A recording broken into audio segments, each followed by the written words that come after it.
Chef Prince, 5 au total, bourrés d'explosifs, ils n'arrivent pas à charger que 3. Direction l'aéroport.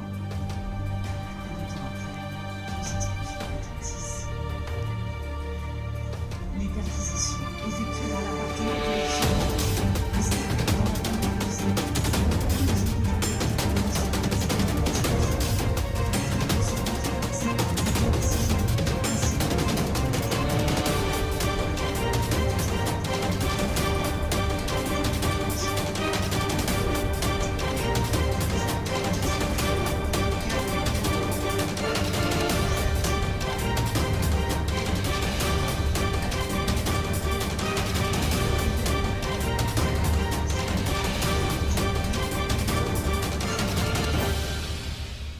Paris, 13 novembre 2015. À droite, Bruxelles, 22 mars 2016. Entre les deux attaques terroristes, des liens sont désormais établis.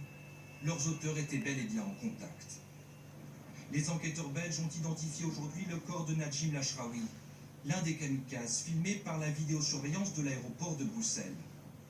Le terroriste est également l'artificier du 13 novembre à Paris. Son ADN a été retrouvé sur des ceintures explosives. 2 autres kamikazes identifiés aujourd'hui, les frères El Bakraoui. Ils ont participé à la logistique des attentats parisiens. C'est Khalid, le plus jeune, qui a loué la planque de Charleroi, où les terroristes du 13 novembre ont séjourné. C'est également lui qui a loué l'appartement de Forêt, l'avant-dernière planque de Salah Abdeslam, avant que ce dernier ne soit interpellé. Quant à Brahim El Bakraoui, les enquêteurs ont retrouvé à Scarbeck son ordinateur dans une poubelle. Il contient le testament du kamikaze qui dit ne pas vouloir subir le même sort que Salah Abdeslam.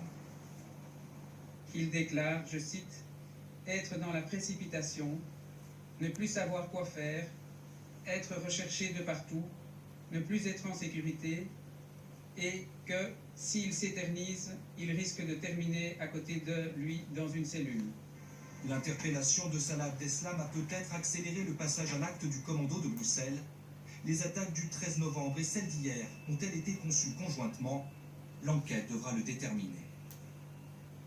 Et plusieurs fois montré du doigt pour des failles dans son système de renseignement, la Belgique est ce soir mise en cause par la Turquie. Sophie Nemeyer, bonsoir.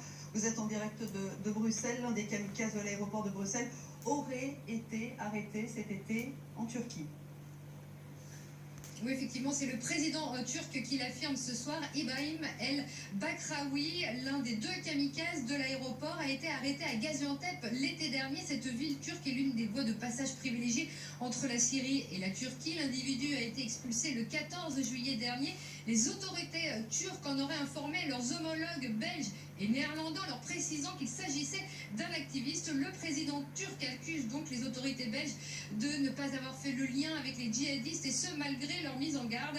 Jusqu'alors, Ibrahim El Bakraoui était connu des services de police belges pour des faits de grande délinquance. Merci beaucoup Sophie. L'enquête continue, beaucoup de questions toujours sans réponse, mais pour l'instant en Belgique, c'est le temps de l'émotion et du recueillement. Une première journée de deuil national marquée par une minute de silence, notamment place de la Bourse à Bruxelles, devenue un lieu d'unité nationale. Nathalie Pérez. Il est midi pile sur la place de la Bourse, lorsque la foule, unie dans la douleur, entame une minute de silence. Sur les visages, la même émotion, des larmes